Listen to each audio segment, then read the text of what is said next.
Hello बच्चा लोगों, क्या हाल चाल है। तो चलिए आज की क्लास स्टार्ट करते हैं। आज हम लोग डिस्कस करने वाले हैं वैद्युत द्विध्रुव के कारण वैद्युत क्षेत्र की तीव्रता। ठीक है, देखिए हम लोगों ने लाइव क्लास की जगह रिकॉर्डेड लेक्चर्स को इसलिए प्रीफर किया क्योंकि हम लोगों ने एक चीज नोटिस किया कि बच्चे लेक्चर्स को बाद में देखना ज्यादा पसंद करते हैं लाइव की जगह पे। और जब बाद में आप लेक्चर्स को देखते हो तो वहां पर जब लाइव में जो बातचीत होती है उसकी वजह से आपको डिस्ट्रैक्शन बहुत ज्यादा होता है, आपको वीडियोस बढ़ानी पड़ती है। बहुत से बच्चे कमेंट करते हैं कि सर इतना लाइव में कमेंट ना पढ़ा करिए, चैट ना पढ़ा करिए, बातें ना किया करिए। लेकिन भाई मजबूरी अपनी भी, अगर लाइव पढ़ा रहे हैं तो हमें बच्चों से इंटरेक्ट करना पड़ेगा, उनकी बातों को सुनना पड़ेगा, उन्हें देखना पड़ेगा, है ना। हालांकि अब भी अगर हम वीडियो में आपको लेक्चर दे रहे हैं तो आप डेफिनेटली आपको जो भी प्रॉब्लम आती है वीडियो से रिलेटेड, जो भी प्रॉब्लम आती है, ठीक है, गारंटीड है। मैं एक एक कमेंट अपनी वीडियोस के, मैं एक अपनी वीडियोस के नहीं, मेरी आदत है, मैं उठता हूं तो सुबह सुबह एक बार पहले सारे कमेंट्स 24 आवर के सारे कमेंट्स एक बार रीड करता हूं, ठीक है। और जो मुझे लगता है इंपॉर्टेंट है मैं उनका रिप्लाई भी करता हूं, है ना। और इंपॉर्टेंट मतलब कोई कहता है कि सर गुड मॉर्निंग, या कोई कहता है सर आप अच्छा पढ़ाते हो, तो अब इन सब चीजों को मैं लाइक कर देता हूं। अब हर बार इतने कमेंट्स होते हैं हजारों की संख्या में, कितनों को रिप्लाई हम लोग करेंगे, है ना। लेकिन आप कभी भी कुछ भी पूछते हो, कुछ भी बात बताते हो, कुछ भी करते हो तो उसको पढ़ा जरूर जाता है, ठीक है। तो जो भी इश्यूज हैं आपके, आप उसको कमेंट में बकायदा बताइए, ठीक है। हम लोग हर एक कमेंट को पढ़ते हैं, कमेंट का देख करके उसको रिप्लाई देंगे। अगर आपकी बात कंसिडर करने लायक होगी तो आने वाले वीडियोस में उसको कैरी फॉरवर्ड करेंगे, जो भी आपकी समस्या होंगी उसको जरूर सॉल्व किया जाएगा, ठीक है। तो चलिए आज ये पहला मेरा रिकॉर्डेड लेक्चर है। आई होप आप लोगों को ये जो चीज है ये पसंद आएगी, ठीक है। और शुरू करते हैं फिर।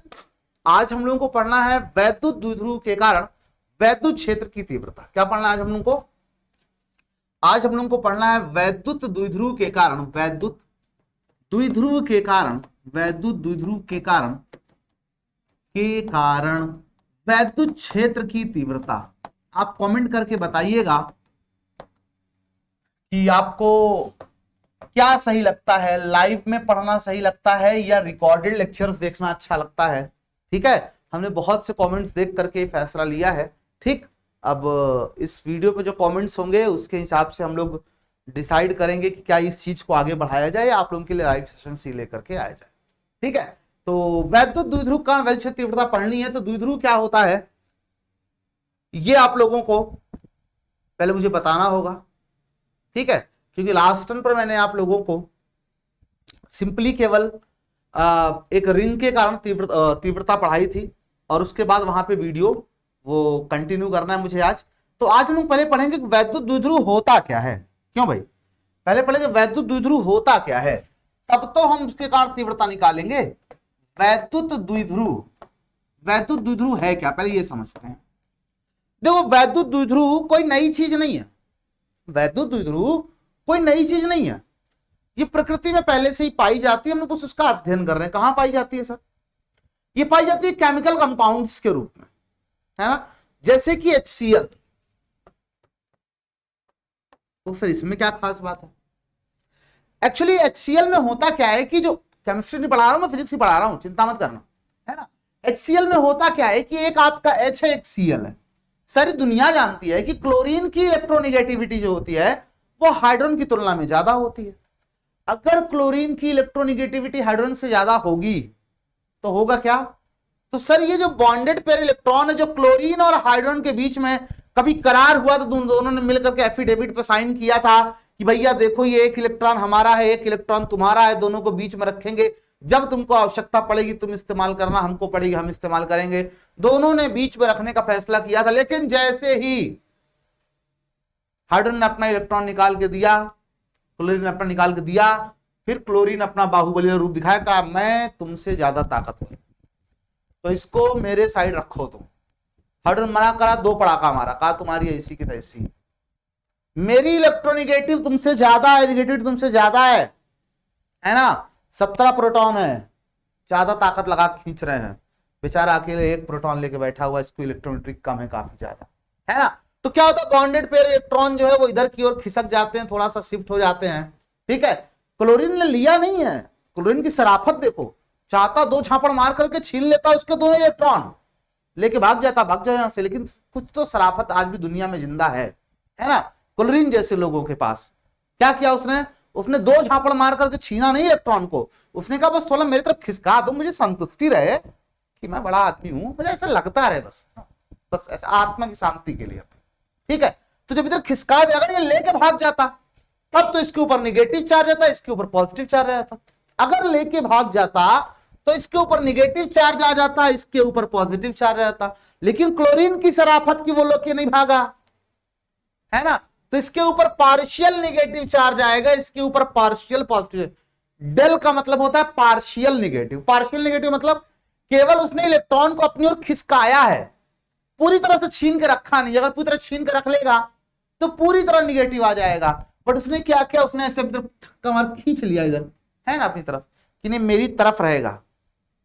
तो क्लोरीन हो गया निगेटिवली चार्ज और हाइड्रोजन हो गया पॉजिटिवली चार्ज, और बॉन्ड लेंथ बहुत छोटी होती है, एंगस्ट्रॉम के डिस्टेंस में होती है ना। यानी कि एक निगेटिव चार्ज और एक पॉजिटिव चार्ज एक दूसरे से कुछ दूरी पर रखे हैं।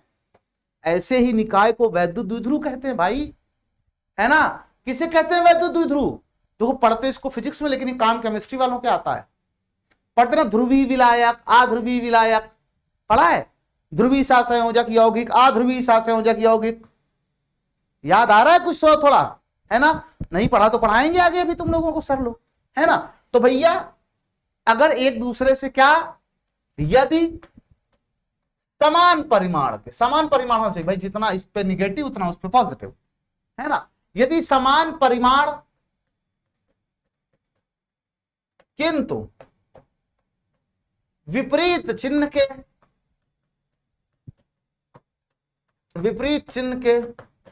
दो आवेश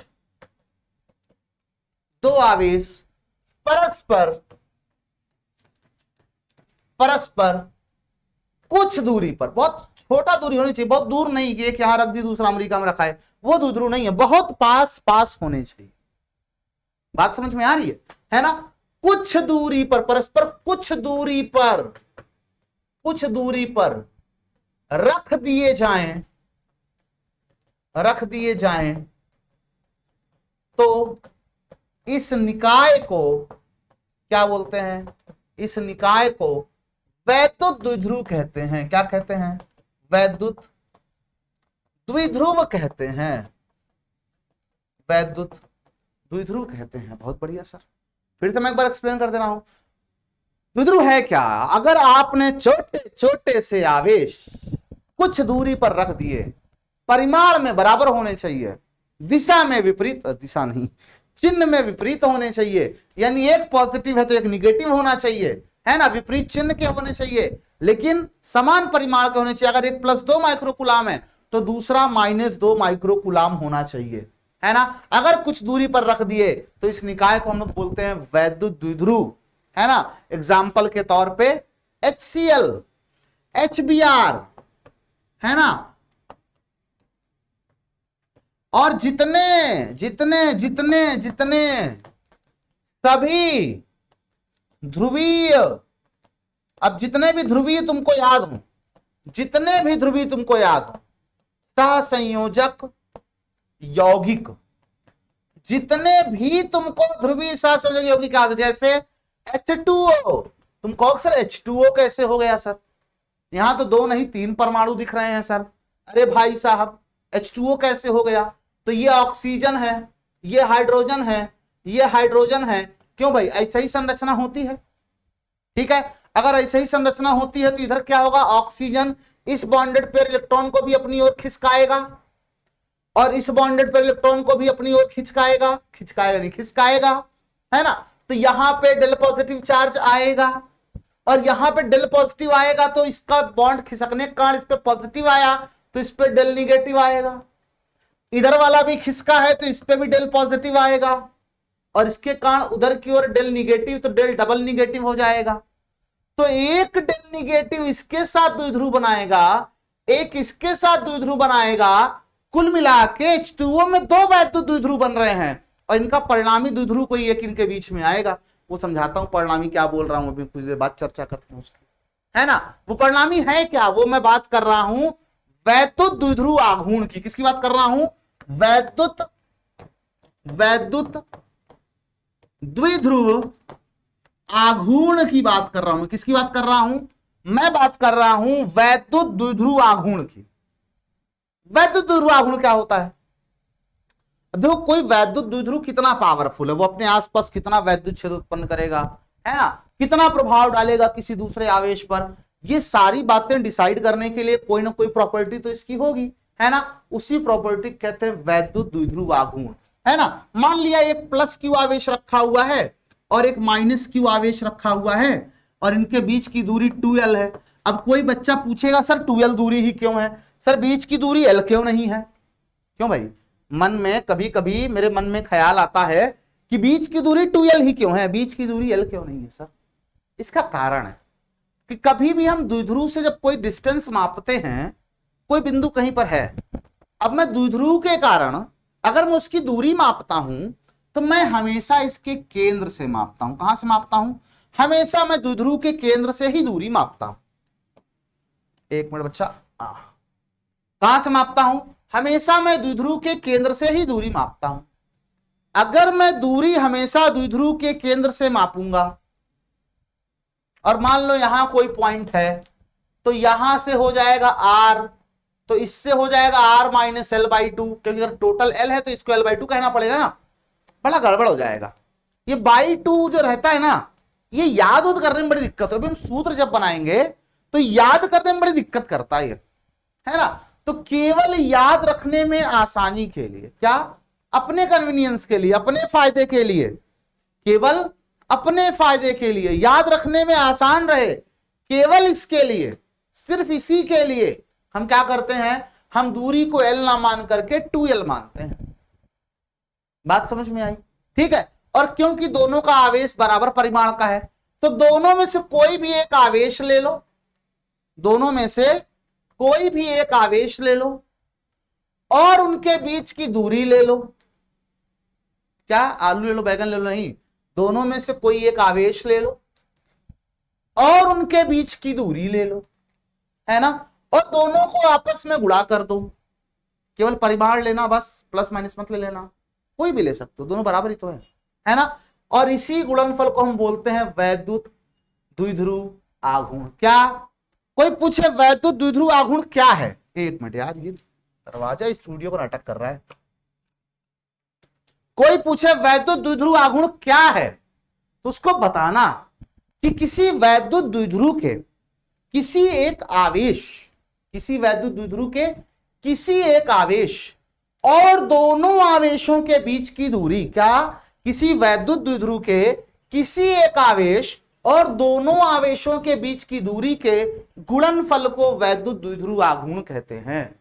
और इसका मात्रक क्या बनेगा, देख के लग रहा होगा सर कि Q का मात्रक कूलाम होता है, इसका मात्रक मीटर होता है, अर्थात इसका मात्रक हो जाएगा कूलाम इंटू मीटर। क्या हो जाएगा, इसका मात्रक हो जाएगा कूलाम इंटू मीटर। कैसी राशि, तो मेरे लाल ये है सदिश राशि। कैसी राशि है, ये है सदिश राशि, है ना। अब अगर कोई राशि सदिश है तो उसकी दिशा भी पता होनी चाहिए, किसकी दिशा किधर होती है सर। तो इसकी जो दिशा होती है वो होती है ऋणावेश से धनावेश की। किधर होती है, ऋणावेश। कोई कहेगा सर आपने धन से ऋण की ओर कुछ बताया, अरे वो वैद्युत क्षेत्र की तीव्रता बताया था, वो धन से ऋण की ओर होता है ना। लेकिन ये ऋणावेश से धनावेश की ओर होता है। किधर होता है, इसकी दिशा होती है सर ऋण आवेश से धन आवेश की ओर, धन आवेश की ओर, है ना। किधर, ऋण आवेश से धन आवेश की ओर। अब एक बच्चा एक बार मेरे को फोन नहीं किया, सॉरी, एक बच्चा मेरे को कमेंट किया, मैंने कहा ना कमेंट पढ़ता जरूर हूं मैं, एक वीडियो मैंने पढ़ाया होगा, मैंने बताया ये चीज, तो कमेंट किया कि सर हमारे स्कूल वाले सर जी कह रहे थे कि हमेशा निगेटिव चार्ज इधर बनाते हैं और हमेशा पॉजिटिव चार्ज इधर बनाते हैं, है ना। ऐसा कोई जरूरी नहीं है। अब हाइड्रोजन और क्लोरीन से मिलकर जो HCl बना है उसका मन वो ऐसे रहे कि वो ऐसे रहे कि वो ऐसे रहे? बताओ, उसको कोई कहेगा कि भैया HCl तुम ऐसे ही रखे रहो, तुम ऐसे मत रखो? नहीं ना, उसकी जिधर मर्जी उधर रहेगा भाई वो। समझ में आई बात? तो ऐसा कोई आपको हर एक किताब में ऐसी, मैं इसलिए उल्टा बनाया पहले ही, आपको हर जगह इधर माइनस क्यों इधर प्लस क्यों मिला बता, तो दिमाग में एक मिथ बैठ जाता है, क्या लगता है हमेशा उधर माइनस इधर प्लस ही बनाते हैं क्या? ऐसा मिथ बैठ जाता है ना? लेकिन ऐसी कोई आवश्यकता नहीं है। आप इधर माइनस बनाओ, उधर प्लस बनाओ, उधर प्लस बनाओ, इससे कोई फर्क नहीं पड़ने वाला है। बात समझ में आ रही है? ठीक है, आइए अब इतना पढ़ा हम लोगों ने, दिशा किधर होती है? ऋण से धन की ओर, यानी उधर से इधर की ओर दिशा इसकी हो जाएगी। ठीक है, अब हम लोग इस पे लगाएंगे दो ठो प्यारे प्यारे से सवाल, दो सवाल लगाएंगे। ठीक है, क्वेश्चन नंबर 1, पहला सवाल, सवाल नंबर 1 कह रहा है कि +6 माइक्रोकूलाम तथा -6 माइक्रोकूलाम के बिंदु आवेश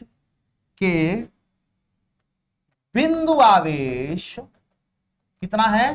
+6 माइक्रोकूलाम और -6 माइक्रोकूलाम के बिंदु आवेश परस्पर 2 सेंटीमीटर की दूरी पर रखे हैं।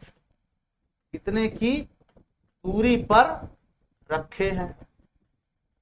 है ना? सवाल पूछ रहा है कि निकाय का वैद्युत द्विध्रुव आघूर्ण क्या होगा? क्या पूछ रहा है? निकाय का वैद्युत द्विध्रुव आघूर्ण क्या होगा, ये आपसे पूछा है ना? तो भैया आपसे कह क्या रहा है? आपसे कह रहा है कि एक ये आवेश रखा हुआ है, कितना है ये आवेश? +6 माइक्रोकूलाम। दूसरा इससे कुछ दूरी पर ये आवेश रखा हुआ है, कितना है ये आवेश? -6 माइक्रोकूलाम। सही है, बीच की दूरी कितनी है? 2 सेंटीमीटर। सवाल में आपसे कह रहा है निकाय का वैद्युत द्विध्रुव आघूर्ण बताओ। तो कुछ बच्चे गलती कहां कर देते हैं, वो L बराबर 2 सेंटीमीटर ले लेते हैं, है ना? अब आंसर बताओ जल्दी कमेंट बॉक्स में, क्या आएगा इसका? ठीक, मेरे करने से पहले वीडियो रोको, क्वेश्चन लगाओ, कमेंट करो, फिर देखना आगे सही किया गलत किया। गलत किया डिलीट मत करना, बहुत मार मारूंगा, है ना? तो +6 माइक्रोकूलाम -6 माइक्रोकूलाम, बीच की दूरी 2 सेंटीमीटर। ठीक, तो आपको सर P बराबर क्या होता है? सर P बराबर होता है सर Q इंटू 2L। क्या होता है sir? Q into 2L। Q into 2L।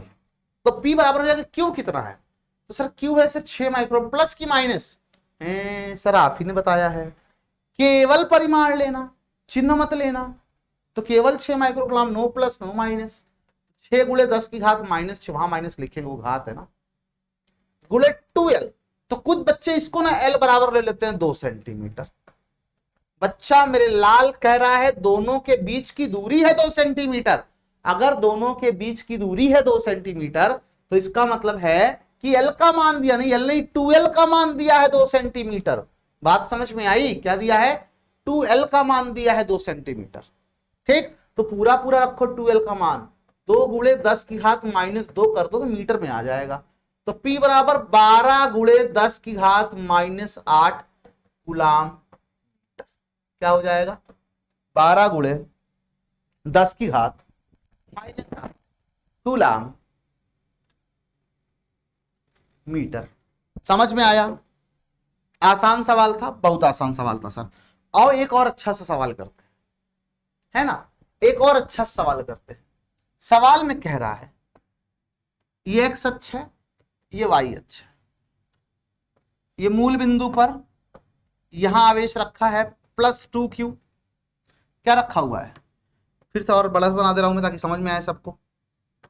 यहां रखा हुआ है +2Q, है ना? यहां रखा हुआ है -Q, और यहां भी रखा हुआ है -Q।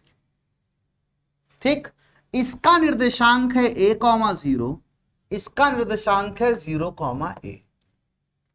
आपसे कह रहा है कि निकाय का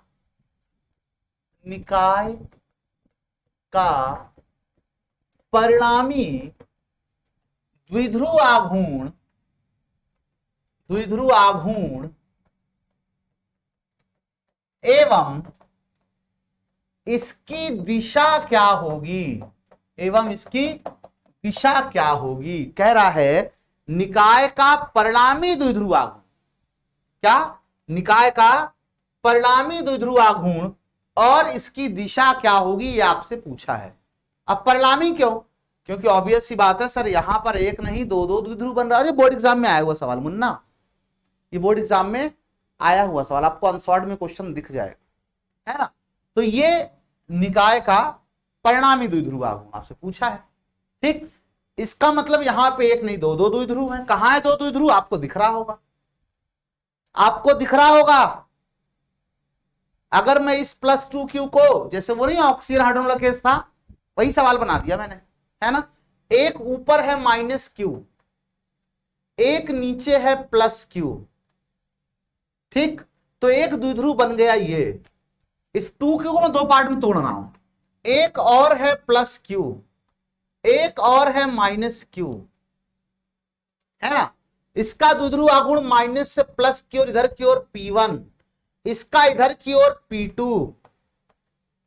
समझ में आया।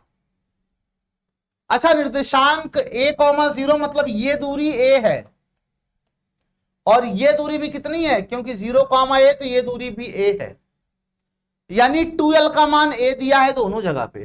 तो P1 और P2 दोनों बराबर हो जाएंगे, दोनों हो जाएंगे q इंटू 2l, और q का मान तो q ही है, लेकिन 2l का मान कितना है, a हो जाएगा, तो q इंटू a हो जाएगा। बोलो समझ में आ रहा है, जोर से बोलो, जहां बैठे हो ईयरफोन लगा के वहीं बोलो यस सर, समझ में आ रहा है, ठीक है। चिंता ना करो, कोई नहीं कहेगा तुमको पागल वगैरह, ठीक है। सोच रहे हो कि आसपास के लोग पागल कहेंगे, कहने दो, क्या फर्क पड़ता है, कुछ तो लोग कहेंगे, लोगों का काम है कहना, है ना। अब दोनों 90 डिग्री पे है, कैसे हैं दोनों, एक ऊपर से आ रहा है नीचे की ओर, एक इधर से जा रहा है उधर की ओर, है ना। दोनों 90 डिग्री पे काम कर रहे हैं।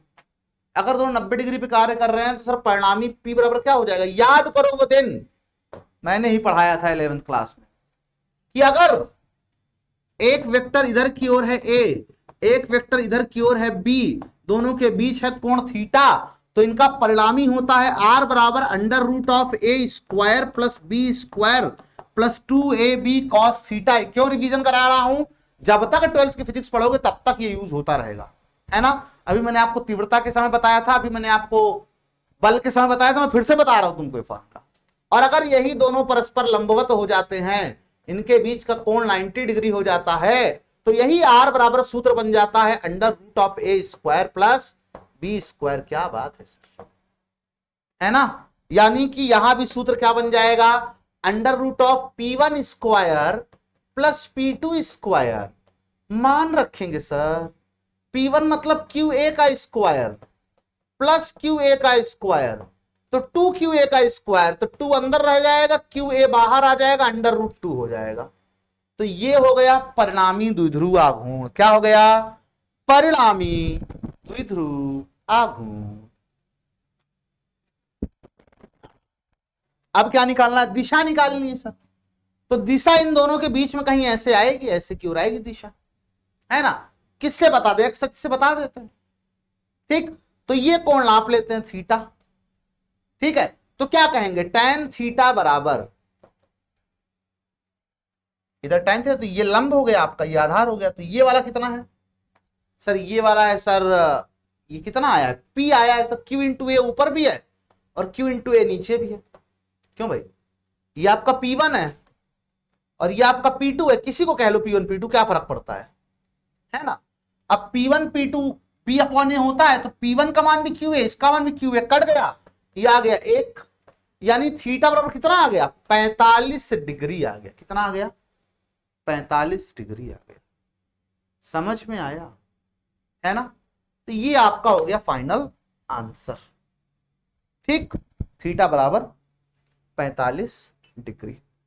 क्लियर है, आई होप समझ में आया होगा।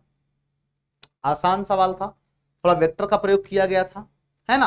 अब इससे अच्छा सवाल ना इस पे, इस टॉपिक पे बन ही नहीं सकता है, ठीक, अब हम लोग वापस लौट के आते हैं कहां, जहां से किए थे हम लोग शुरुआत।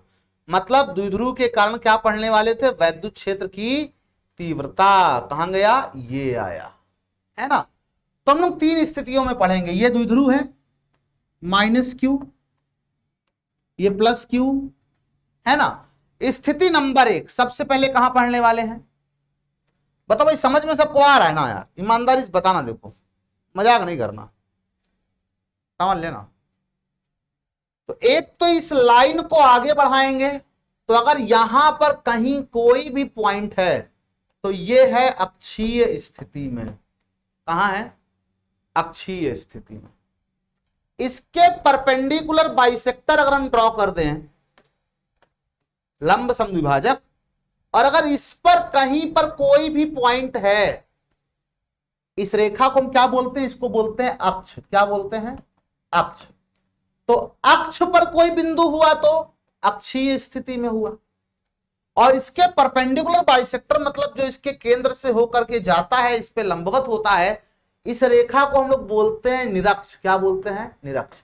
तो बताओ फिर, अगर इस रेखा को निरक्ष बोलते हैं, तो अगर इस पर कोई बिंदु हुआ तो उसको क्या बोलेंगे, अगर इस रेखा को निरक्ष बोलते हैं तो इस पर कोई बिंदु हुआ तो उसको क्या बोलेंगे, बोलो बोलो सर, इसको बोलेंगे निरक्षीय स्थिति। कौन सी सर, इसको कहेंगे निरक्षीय स्थिति।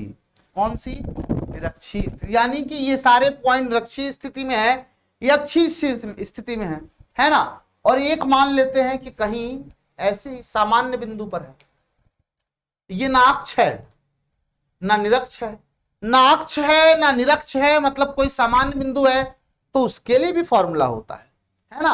वो फॉर्मूला भी हम लोग डिस्कस करेंगे। बात समझ में आई, ठीक है। तो अक्षीय स्थिति पढ़ते हैं पहले, फिर निरक्षीय स्थिति पढ़ेंगे, फिर किसी सामान्य बिंदु के लिए भी डिस्कस करेंगे, ठीक है। तो पहला नंबर 1 अक्षीय स्थिति। अक्षीय स्थिति लो पूरा लिख देते हैं, अक्षीय स्थिति में, है ना। तो मान लेते हैं कि आवेश है माइनस क्यू, ये आवेश है प्लस क्यू, और अक्षीय स्थिति में कोई पॉइंट यहां पे है जो कि इसके केंद्र से r दूरी पर है। क्यों भाई, हमने कहा दूरी कहां से मापेंगे, हमेशा हमेशा दूरी मापेंगे केंद्र से, है ना। तो ये डिस्टेंस कितनी हो गई, r मान लेते हैं केंद्र से, है ना। और दोनों के बीच का डिस्टेंस कितना होता है, 2l होता है सब। तो दैट मीन्स l इधर हो गया और l इधर हो गया। अच्छा, दोनों l हो गया भाई, क्या दोनों l, अभी तो टोटल 2l हुआ था। ये कब गिरा भाई, ये माइक कब गिरा, मेरे को ध्यान नहीं, बट जब भी गिरा है कब गिरा यार, ये बड़ा ढीला लग रहा है, क्या हो गया भाई तुझको।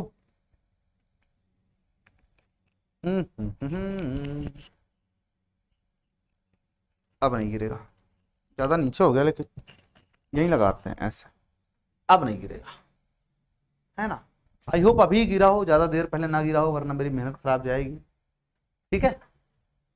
तो भैया हम कह रहे थे कि अक्षीय स्थिति में कोई बिंदु है, इसके केंद्र से r दूरी पर है, अपने को यहां पर अपने को तीव्रता निकालनी है, ठीक, अच्छी बात है, निकाल लेते हैं तीव्रता। लेकिन द्विध्रुव का कोई भी डेरिवेशन करते समय, है ना, हम द्विध्रुव को कहेंगे, देखो द्विध्रुव, ठीक है तुम द्विध्रुव हो, मानते हैं, तुम्हारी अपने पद की गरिमा है, तुम्हारी इज्जत है, सब है सोसाइटी में, लेकिन हम तुम्हें द्विध्रुव नहीं समझते। द्विध्रुव नाराज हो जाएगा थोड़ी देर के लिए, लेकिन उससे क्या बोलो कि हम तुम्हें द्विध्रुव नहीं समझते। क्या समझते हैं सर, हम ये समझते हैं कि तुम द्विध्रुव आवेश हो, एक यहां रखे हो, एक यहां रखे हो, और इस तरह से रखे दो आवेशों के कारण तीव्रता निकालना हम लोगों ने सीखा है। हाँ सर, ये तो सीखा है। फॉर्मूला क्या होता है, E बराबर 1/4 pi epsilon not Q1/R1 square, लेकिन सर उसके लिए हमें R1 पता होना चाहिए। R1 मतलब इस आवेश से बिंदु P की दूरी जहां पे तीव्रता निकालना है। और इस आवेश से दूरी कैसे निकलेगी यार? ये दूरी तो L है, ये दूरी तो L है। नहीं सर, क्या बोलते हो? ये दूरी तो R है और ये दूरी L है। अच्छा, यहां से यहां तक R है, इतना L है। अगर मैं R में से L को घटा दूं तो क्या बचेगा? R minus L। क्या बचेगा? R। सही है सर। तो अगर मैं धन आवेश के कारण प्लस Q आवेश के कारण,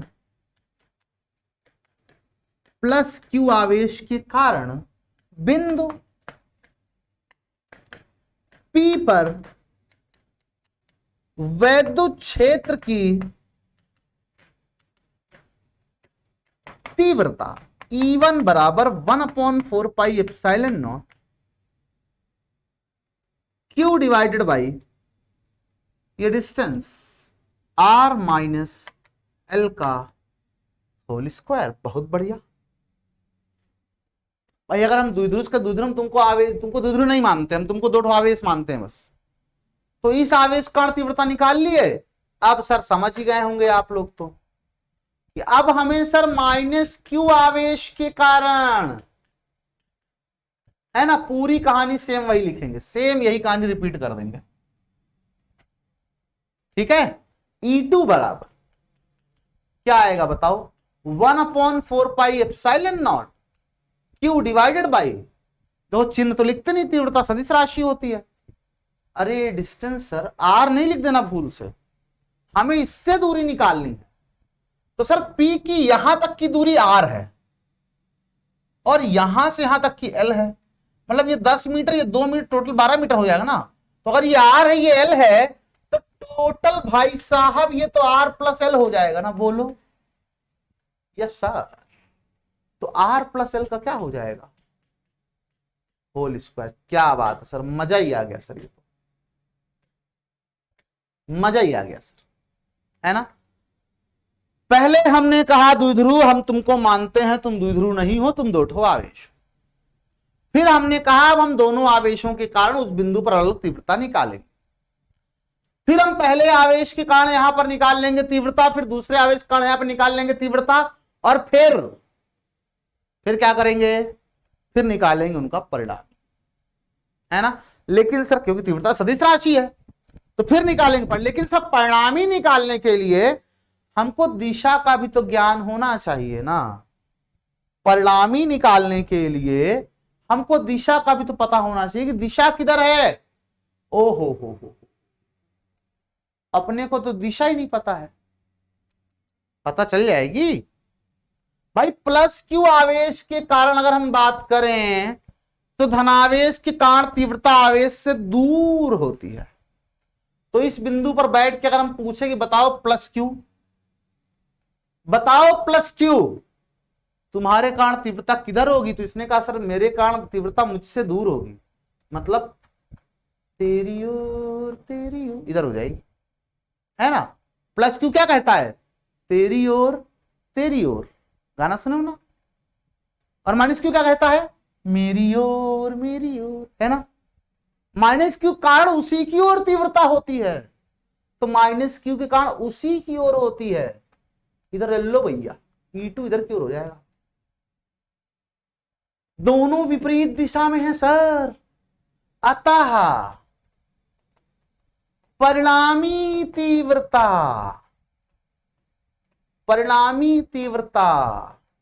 E बराबर, अच्छा कौन बड़ा होगा, E1 की E2? सर हम कैसे यानी, ना Q दिया है, ना R दिया, ना L दिया है, Q1 Q2 कैसे ना कौन बड़ा होगा? अरे भाई पास में तीव्रता ज्यादा होगी, दूर तीव्रता कम होगी ना। तो ये बिंदु इसके पास में है ना और उससे दूर है ना, तो माइनस Q का तीव्रता कम होगी ना, यानी कि E2 कम होगी, E1 ज्यादा होगी सर। तो परिणामी तीव्रता क्या हो जाएगा? E1 minus E2। समझे? भाई बड़े में छोटे घटा लेते हैं और क्या। ठीक, तो ई बराबर क्या आ जाएगा, E1 कितना है सर, तो 1/4 pi epsilon naught Q divided by R minus L का होल स्क्वायर। ठीक सर, माइनस E2 कितना है, माइनस का 1/4 pi epsilon naught Q divided by R plus L का। एक काम करो, ये 1/4 पाई एप्सिलॉन नॉट कॉमन लो, क्यू भी कॉमन लो नहीं ले लो, है ना। क्या बचेगा, 1/r माइनस एल का whole square minus 1/r plus L का होल स्क्वायर। अब क्या बचा, अब बचा सर कैलकुलेशन, प्योर बीज गणित, है ना। चलो बीज गणित करें। E बराबर 1/4 pi epsilon naught Q, bracket में थोड़ा सा मैंने इसको खिसका लेता हूं, इसका अब काम तो है नहीं अपने को, सब काम हो गया इसका। अब जो भी काम है अपने पास वो काम बचा बस इसी कहानी का बचा हुआ है ना। तो बस अपने को क्या इसी को सॉल्व करना है। तो इसका इधर गुणा इसका इधर गुणा तो हो जाएगा R प्लस एल का whole square minus R minus L का होल स्क्वायर, नीचे हो जाएगा R माइनस एल का whole square into R plus L का होल स्क्वायर। E बराबर हो जाएगा 1/4 पाई एप्सिलॉन नॉट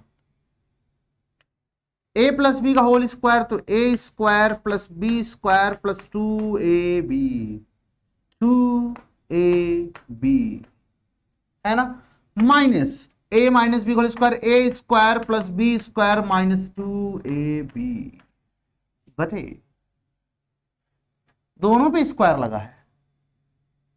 क्या मैं इसको ऐसे स्क्वायर लगा सकता हूं क्या, बताओ। अगर दोनों पे लगाए, दोनों को ऐसे गुणा कर देता हूं मैं, R minus L into R plus L, है ना, और होल स्क्वायर कर लेते हैं। अब बचा क्या भैया, अब तो अपने को करना है ब्रैकेट ओपन। क्या करना है सर, ब्रैकेट ओपन करना है सर। तो 1/4 pi epsilon naught Q R square plus L square plus 2RL minus R square minus L square minus minus plus 2RL बटे में A plus B minus B A square minus B square और इसका whole square, है ना। खत्म, tata bye bye, खत्म tata bye bye. E बराबर क्या आ गया बताओ, 1/4 pi epsilon naught Q into bracket के अंदर 2RL 4RL बटे, हमने आपको शुरू में एक बात बताई, देखो चुप्पे से बताई थी, शायद तुम लोग सुने नहीं सुने हो, कि जो वैद्युत द्विध्रुव होता है उनके बीच के जो आवेशों के बीच की दूरी है वो बहुत छोटी होती है। मैंने कहा था ना, एक यहां एक अमेरिका में नहीं रखना है, दोनों बगल बगल रखना है। तात्पर्य यह है कि L का मान बहुत छोटा होता है R की तुलना में, और अगर L का मान R की तुलना में बहुत छोटा होता है, दैट मीन्स L स्क्वायर का मान तो बहुत ही छोटा हो जाएगा R स्क्वायर की तुलना में। तो सर ये कैसे पता चलता है सबको, तो ये ऐसे पता चलता है कि बताओ, 1 10 से छोटा है, ये 0.1 लिखते, 0.1 10 से छोटा है, और स्क्वायर करें 0.1 का स्क्वायर 0.01 हो जाएगा, और 10 का स्क्वायर 100 हो जाएगा। पहले ये मात्र 100 गुना था, आप इसमें भाग दोगे 100 आएगा, 10 बटे 0.1 करेंगे तो 100 आ जाएगा, और अब भाग दोगे तो 10,000 आ जाएगा। मतलब अगर ये छोटा है तो ये बहुत ही छोटा हो जाएगा। समझ में आई बात, है ना। इसीलिए कहते हैं कि छोटा और छोटा हो जाता है, बड़ा और बड़ा हो जाता है, यही समाज का नियम है ना। जैसी वर्क करोगे तो छोटा और छोटा, बड़ा और बड़ा, समझे। तो इसको नगण्य मान सकते हैं। तो R स्क्वायर का स्क्वायर करेंगे तो R की पावर 4 हो जाएगा। अरे दादा, एक R तो कैंसिल हो जाएगा, है ना। तो E बराबर क्या बचेगा सर, 1/4 पाई एप्सिलॉन नॉट, ऊपर बचेगा sir Q into 4 into L। तो इसको ऐसे लिख लेता हूं, 2 इंटू क्यू इंटू 2L बटे में R क्यूब। कौन सर ऐसे क्यों लिख दिया, ऐसे क्यों लिख दिए सर मुन्ना मेरे लाल, ऐसे इसलिए लिख दिए क्योंकि 4 को मैं 2 गुणे 2 लिख सकता हूं, 2 दूना 4 हो जाएगा, Q भी ऊपर है, L भी ऊपर है, तो बात वही 4QL, अभी भी 2 दूना 4QL ऐसे ही है। लेकिन अब ये जो दिख रहा है ना अपने को Q इंटू 2L, ये P बन जाता है, तो E का मान आ जाएगा 1/4 पाई एप्सिलॉन नॉट 2P बटे R। ये बात है ना। तो अक्षीय स्थिति में जो तीव्रता निकल करके आती है वो होती है 1/4 पाई एप्सिलॉन नॉट 2P बटे में R क्यूब, है ना, 2P बटे में R क्यूब। और इसकी दिशा किधर होगी, इंपॉर्टेंट पॉइंट, इसकी चर्चा कोई नहीं करता। इसकी दिशा किधर होगी सर, बताओ। E1 बड़ा था कि E2 बड़ा था? सर E1 दूर था, E2 पास था, तो E2 बड़ा था। तो जब दो वेक्टर विपरीत दिशा में होते हैं तो जो बड़ा होता है परिणामी उधर ही जाता है। अगर ये बड़ा है तो इधर चला जाएगा, ये बड़ा इधर चला जाएगा, अगर दोनों विपरीत दिशा में हैं तो, है ना। इसका मतलब है कि अगर E2 बड़ा है तो परिणामी भी E2 की दिशा में जाएगा। क्यों? देख लो, आराम से देख लो, समझ लो। ठीक, एक मिनट यार, मैंने कुछ गड़बड़ कर दी क्या? मैंने प्लस आवेश का E1 माना है ना? नहीं, वही तो मैं कह रहा हूं, E1 बड़ा है ना यार, सॉरी, प्लस आवेश कांड E1 माना है ना मैंने। तो E1 बड़ा है तो परिणामी भी E1 दिशा में जाएगा, है ना। यानी परिणामी तीव्रता किधर जाएगी, इधर की ओर जाएगी, इधर की ओर जाएगी। और द्विध्रुव आघूर्ण किधर है सर, वो तो माइनस से प्लस की ओर होता है, यानी इधर की ओर जाएगा, है ना। यानी आप कह सकते हो कि जिधर द्विध्रुव आघूर्ण है उधर ही तीव्रता है। मतलब तीव्रता और द्विध्रुव आघूर्ण एक दूसरे के क्या हैं, पैरेलल हैं, है ना। ऑब्जेक्टिव सवाल कोई कोई पूछ लेता है, लंबवत होता है, समांतर होता है, विपरीत होता है, कैसा होता है बताओ जल्दी से, ऐसा पूछ लेता है ना। तो तीव्रता किधर होती है, द्विध्रुव आघूर्ण के समांतर होती है। फॉर्मूला क्या होता है, E बराबर 2P upon 1/4 pi epsilon not 2P upon R cube. ठीक है, तो ये हो गया अक्षीय स्थिति में। अब निरक्षीय स्थिति में सामान्य बिंदु पे और न्यूमेरिकल, ये तीन चीजें मैं नेक्स्ट क्लास में डिस्कस करूंगा। ठीक है, तो आई होप आप लोगों ने वीडियो को एंजॉय किया होगा, आपको मजा आई होगी पढ़ने में। ठीक है, कैसा लगा कमेंट करके जरूर बताना, और भी अपनी जो भी समस्याएं हैं बिल्कुल कमेंट करना दिल खोल करके, मैं एक एक कमेंट को जरूर पढ़ूं। ठीक है, चलिए फिर सभी को बाय बाय, मिलते हैं नेक्स्ट क्लास में। तब तक के लिए इसको पढ़ लिख करके तैयार रखिएगा।